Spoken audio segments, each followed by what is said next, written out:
વિવાદાસ્પદ નિવેદન બાદ જૂનાગઢ જિલ્લા ભાજપ પ્રમુખે માફી માંગી।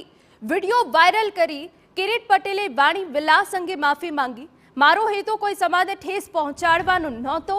પ્રમુખ કિરીટ પટેલે વિસાવદરમાં વાણી વિલાસ કર્યો હતો। કિરીટ પટેલે માફી માંગતો વિડિયો કર્યો વાયરલ।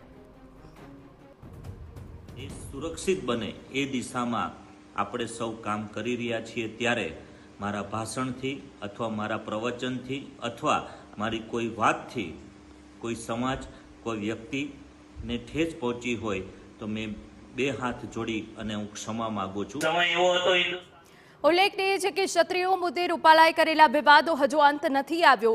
ત્યાં જૂનાગઢ જિલ્લા ભાજપ પ્રમુખ કિરીટ પટેલનું રાજા મહારાજાને રાણી વિશેના નિવેદનને લઈને ભારે વિવાદ સર્જાયો છે।